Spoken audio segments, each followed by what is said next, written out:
사도신경의 신앙 고백이라는 말씀을 살펴보도록 하겠습니다.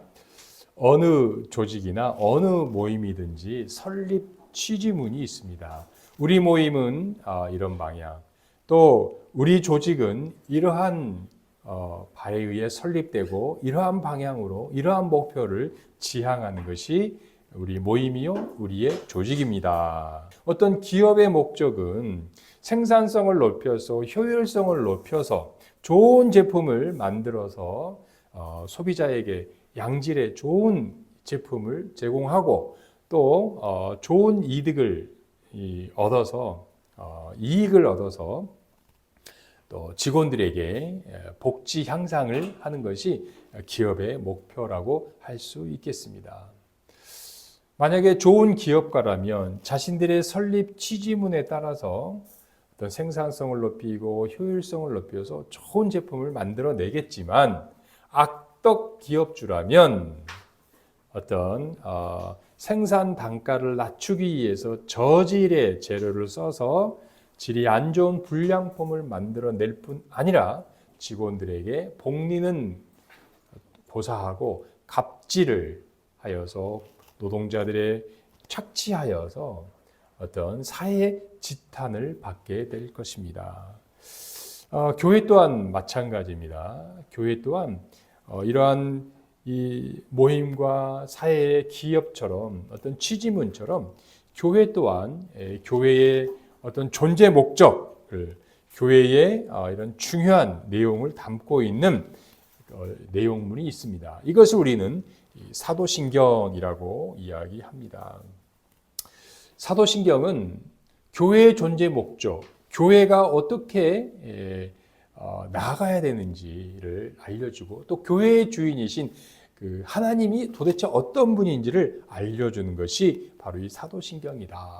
그래서 우리는 매 주일날마다 우리가 사도신경 고백을 예배 때마다 고백을 드리고 있잖아요.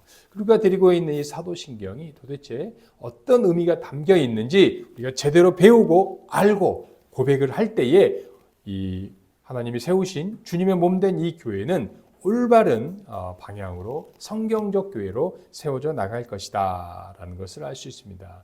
그래서 이 사도신경은요, 이 기독교 교리의 핵심이자 기독교가 무엇인지를 알려주는 교과서가 바로 이 사도신경이다라고 이야기합니다. 그래서요, 이 교회가 사도신경을 바르게 이해하고 고백할 때에 교회는 세상에서 선한 영향력을 발휘할 것이고, 교회가 이 사도신경을 제대로 배우고 알지 못하고 올바르게 고백하지 못한다면 교회는 타락할 것이고 사회로부터 지탄을 받게 될 것이다 라고 이야기를 합니다.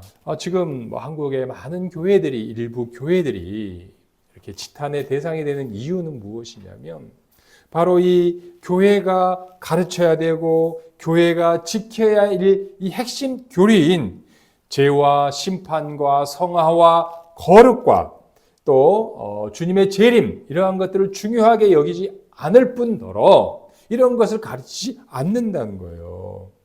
대신에 이 교회에서는 이러한 사도신경의 핵심 교리는 제쳐두고 중요시 여기지 않고 시대의 흐름에 따라서 인본주의, 기복주의, 복받아라, 그다음에 돈이 최고다, 부의 성장주의, 그리고 어떻게든 양적인 어떤 추구하는 어떤 이러한 잘못된 세상의 흐름, 그다음에 반지성주의, 어떤 외골수요, 이런 것들이 이러한 것들의 영향을 받아서 교회의 어려움이, 교회의 타락이 시작이 된다는 것을 알 수가 있다는 것입니다. 오늘 본문에서 사도 바울은 갈라디아 교회에게 이야기를 합니다. 이상한 복음, 잘못된 복음을, 올바르지 않은 복음을 전하는 그들을 나는 이상하게 여기노라 라고 이야기를 한다는 거예요. 이 사도 바울이 볼 때 이 갈라디아 교회에 지금 다른 복음이 전해지고 있다는 거예요. 그 다른 복음을 사도 바울은 이상하게 여겼다는 거예요. 여러분, 다른 복음이란 무엇입니까? 올바른 복음이 아닌 건 다 다른 복음이에요. 올바른 복음이란 무엇입니까? 복음이란 예수님이 우리의 구원자시고 예수님이 우리의 주인이시다, 주님이시다, 이것이 바른 복음인데 예수님 이외에 다른 뭔가가 있다는 거예요. 이것이 다른 복음이라. 이것을 사도 바울은 이상하게 여긴다라고 이야기를 한다는 것입니다. 바울이 갈라디아 교회에 편지를 쓸 때뿐만 아니라 그 이후에도 이 다른 복음을 전했다는 거예요. 예수님의 신성과 예수님의 인성, 예수님의 메시아 되심과 예수님의 하나님의 아들 되심, 이것을 부정하는 사람들이 많았다는 거예요. 그래서 그러한 논란과 그러한 오해들을 종식시키기 위하여, 해소하기 위하여 사도신경에는 예수님, 성자 하나님이신 예수님에 대한 분량이 가장 많다는 거예요. 제2항부터 제7항까지가 바로 이 성자 하나님이신 예수님의 신성과 예수님의 인성에 대하여 바르게 고백을 가르쳐 주어서 다른 복음이 아닌 올바른 복음을 고백하게 만드는 것이 사도신경이라는 것입니다. 당시 이단들은요, 그리스도의 복음을 변질시켰어요. 그래서 그리스도의 복음을 하나 더 집어넣고 빼서 변질시켜서 이 갈라디아 교인들을 교란시켰어요. 혼란을 일으키게 했다는 거죠. 그래서 바울은 담대하게 말합니다. 다른 복음을 전하는 자는 저주를 받을지어다. 여러분, 이 기독교의 진리인 사도신경이 회복될 때 교회는 회복될 것이고 우리의 신앙은 회복될 것입니다. 그렇지만 이 기독교의 진리인 핵심인 사도신경을 우리가 올바로 배우지 못하고 알지 못하고 우리가 올바르게 고백하지 못할 때에 우리의 신앙은 우리가 침체될 것이고 교회는 타락할 것이다 라고 이야기를 한다는 거예요. 삼위일체 하나님에 대한 이 사도신경은 이 세 부분으로 되어 있다는 거죠. 성부 하나님, 성자 하나님, 성령 하나님, 이 세 부분으로 되어 있는데 오늘은 우리가 이 성자 예수님을 중심으로 이 사도신경이 우리에게 주는 교훈이 무엇인지 살펴보도록 하겠습니다. 우리 다 같이 한번 따라가 볼까요? 시작! 예수님은 초월성과 내재성을 가지셨다. 예수님은 초월성과 내재성을 가지셨다라고 합니다. 우리 사도신경을 한번 고백 한번 해보겠습니다. 시작! 그는 성령으로 잉태되어 동정녀 마리아에게서 나시고 예수님은 성령으로 잉태되어 동정녀 마리아에게 나셨다고 합니다. 여러분, 이 땅에 있는 모든 종교의 신은요, 공통점이 있어요. 초월성을 가지고 있다는 거예요. 여러분, 그 종교의 신이 초월성을 가지고 있지 않으면 그건 종교가 아닙니다. 그건 신이 아니에요. 우리가 알고 있는 뭐 이상한 신, 뭐 좋은 신, 나쁜 신, 뭐 모든 잡신이든 뭐 신의 특징은 초월성을 가지고 있다는 거예요. 여러분, 이 초월성이라는 것은 무엇이냐면 신은 인간과 존재 자체가 다르기 때문에 우리 인간의 속세를 떠나 우리가 공간이 아닌 다른 공간에 살고 있다. 이것이 초월성이라는 거예요. 여러분, 그래서 옥황상제는 어디에 있습니까? 하늘나라에 있잖아요. 산신령은 어디에 있어요? 높은 산에 있잖아요. 용왕님은 어디에 있습니까? 바닷속에 있잖아요. 우리와 이 살고 있는 이 생활 공간과 분리되어 있다. 이것이 초월성이라는 거예요. 많은 종교 중에 인류 보편적으로 동양 사람이나 서양 사람이든지 고대든지 현재든지 인류 보편적으로 고등 종교라는 게 있어요. 누구나가 인정할 수 있는 동양 사람도 그 종교는 내가 인정하지. 그 종교 나는 믿지 않지만 그 종교는 내가 인정하지.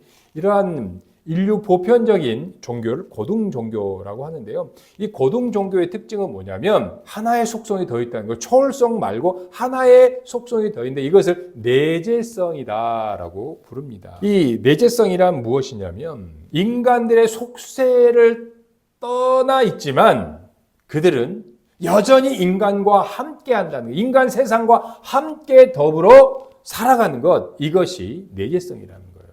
그래서 여러분, 이 내재성은 어떤 식으로 나타나냐면 인간들의 생사화복을 주관하시는 신, 우리가 믿는 신은 나에게 복을 줘, 나에게 돈을 줘, 나에게 건강을 줘, 내가 성공하게 해준단 말이야. 이것이 인간의 생사화복을, 내가 나쁜 짓을 하면은 나에게 벌을 내릴 거야. 이 생사화복으로 그 신들의 내재성이 나타난다는 거예요. 하여간 우리가 함께 살아간다는 거예요. 내가 믿는 천지신령이 내가 아침마다 정한수를 떠놓고 빌면 우리 자식들에게 잘해줄 거예요. 이게 다 내재성이라는 거예요. 그래서 여러분, 불교의 부처, 이슬람의 알라, 우리가 알고 있는 뭐 공자님 뭐 이런 사람들은 자기가 잘 살면 노력하면 정성을 다하면 복을 줄 것이다.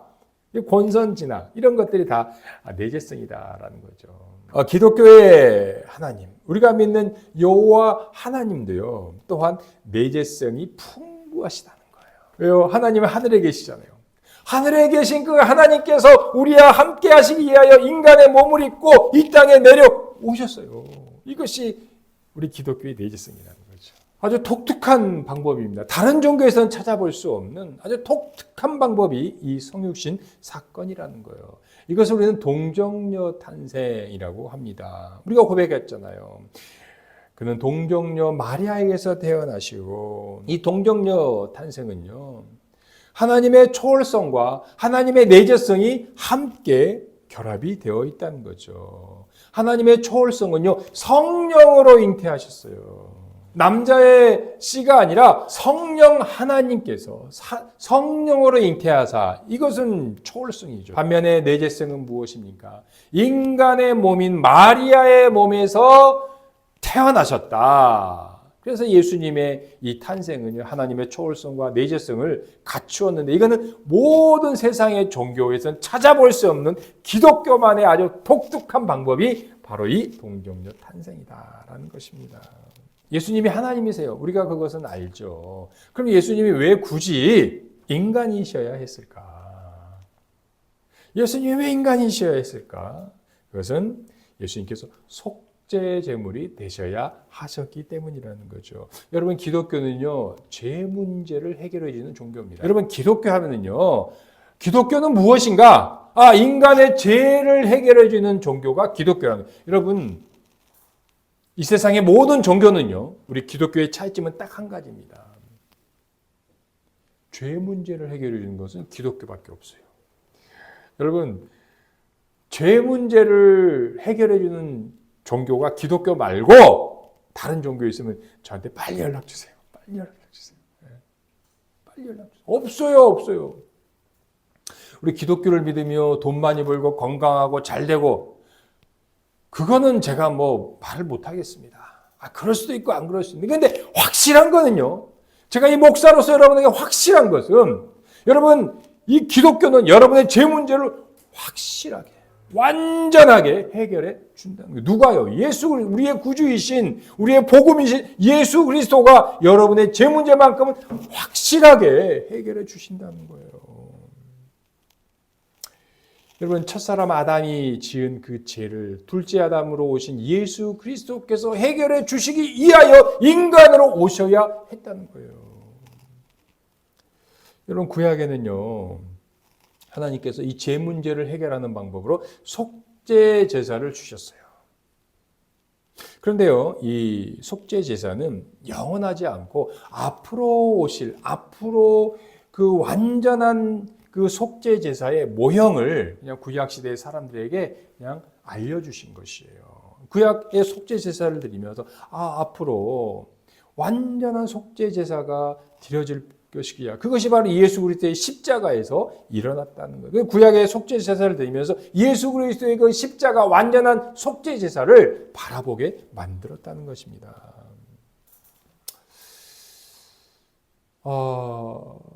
구약 시대에 이 속죄 제사의 제물은 4가지가 가능했다는 거예요. 근데 이 4가지는 다 부적격이에요. 그러니까 일시적인 거예요. 어떤 건 되고 어떤 건 안 됐다는 거예요.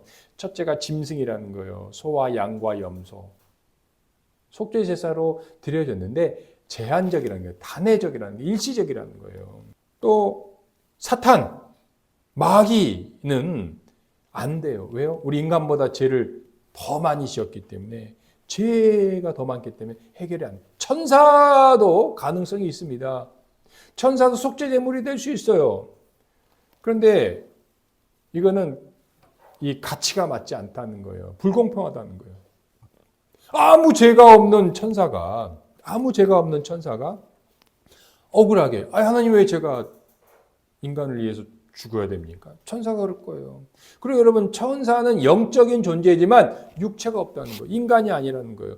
여러분, 그래서 천사는 안 된다는 거예요. 인간? 우리 사람은 될 수 있죠. 사람은 될 수 있어요. 여러분, 어떤 착한 사람이요, 사형수가 이제 자기 정말 친한 사형수가 이제 사형을 당하는데 간수한테 그러는 거예요. 아유, 간수님, 얘는 너무너무 착해요. 또 부모님도 모셔야 돼요. 처자식이 있어요. 제가 대신 죽을 거예요. 그러니까 그 간수가 뭐라고 그래요? 웃기고 있네. 야, 너 좀만 기다려. 너 내일 죽어야 돼. 네 죄가 얼마나 큰데 너도 내일 죽어야 된다니까. 인간은요, 자기 죄도 해결 못 된다는 거예요. 그래서 우리 인간의 죄를 속죄 해결해 줄 수 있는 이 속죄 제물은 오직 예수님밖에 없으시다. 왜 그렇습니까? 예수님은 하나님으로서 죄가 없으세요. 예수님은 완전한 인간으로서 하나님의 등가 법칙에 인간의 완전한 속죄 제물이 될 수 있었기 때문에 예수님이 인간의 몸으로 오셨어야 한다는 것을 알 수가 있습니다. 그래서 여러분, 예수님이요, 성령으로 잉태하사 동정녀 마리아에게 태어나신 것은 바로 우리를 위한 사랑의 표시다는 것을 알 수가 있겠습니다. 자, 둘째, 시작. 예수님은 빌라도에게 고난을 받으시고 십자가에서 죽으셨다. 자, 우리 사도신경 고백 한번 하겠습니다. 시작.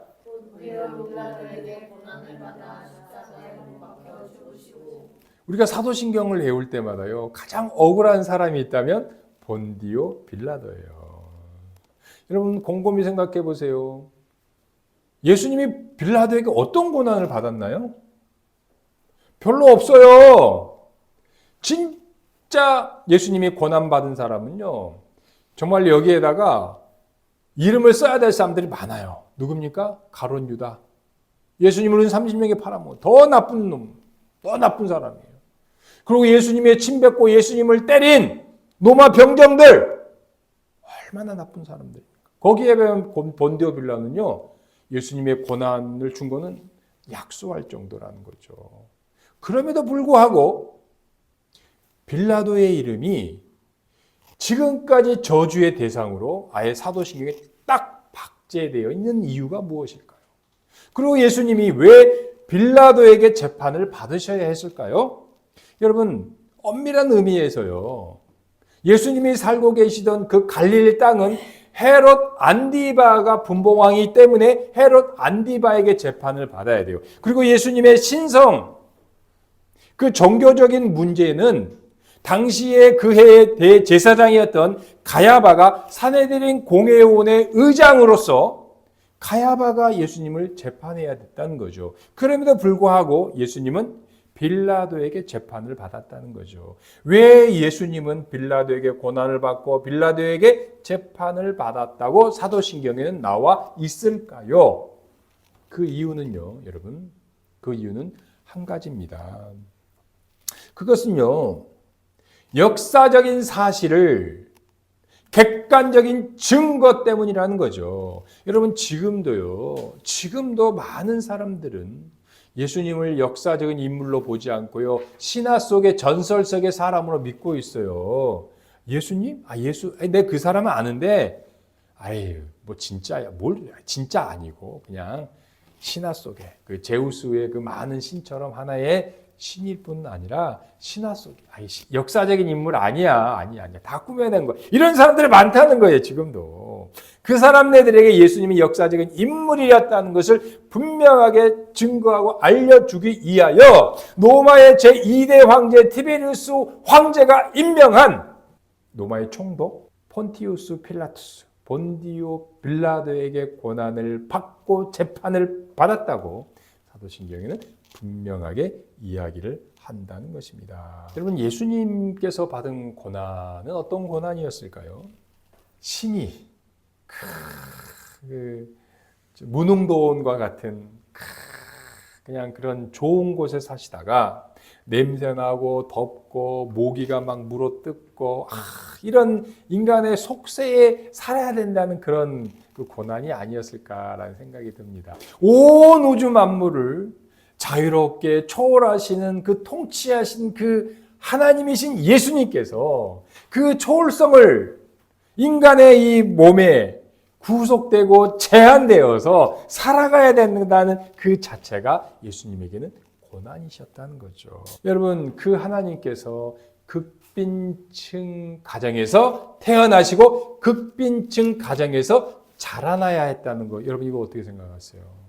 여러분, 예수님이 태어난 가정은요, 기초생활 대상자급이었다는 거죠.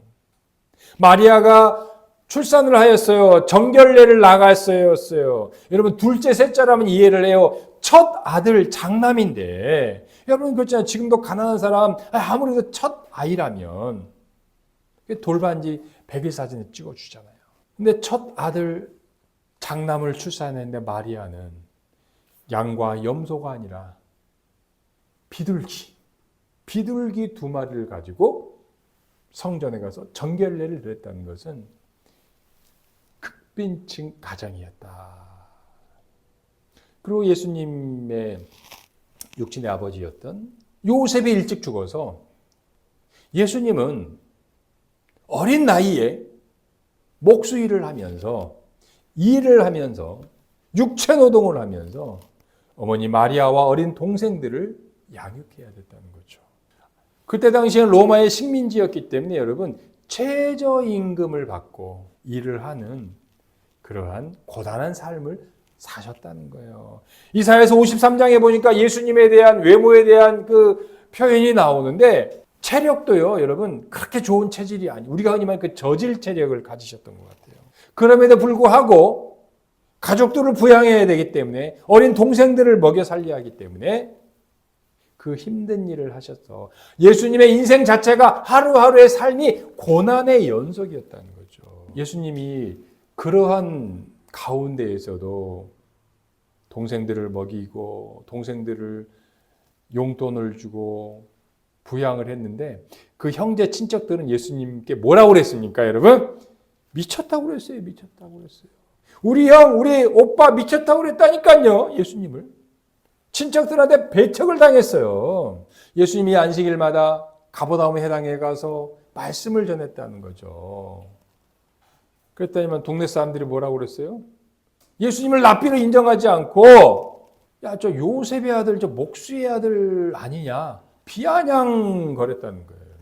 여러분 아무리 우리가 하나님의 일을 한다지만 이 박수와 격려는 둘째치고라도 그런 비난과 그런 조소를 당하게 되면 정말 낙심하고 정말로 낭망하게 된다는 겁니다. 바로 예수님께서 이 모든 고난과 이 모든 어려운 가운데에서 이 처한 상태에서 예수님은 하루하루의 삶을 살아갔다. 예수님의 그 인생 자체가 고난이었다는 겁니다. 태어나 보니 우리 집안은 왜 이래? 자라고 보니 내 환경은 왜 이 모양 이 꼴이야? 하시는 분들이 있을 겁니다.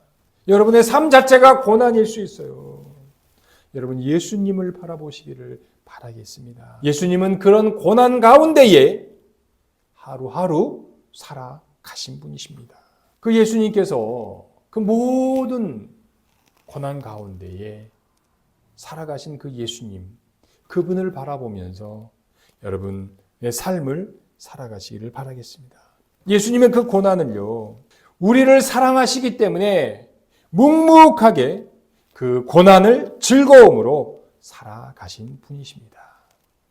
예수님의 고난은 우리를 사랑하는 사랑의 증거다라는 것입니다. 셋째, 시작.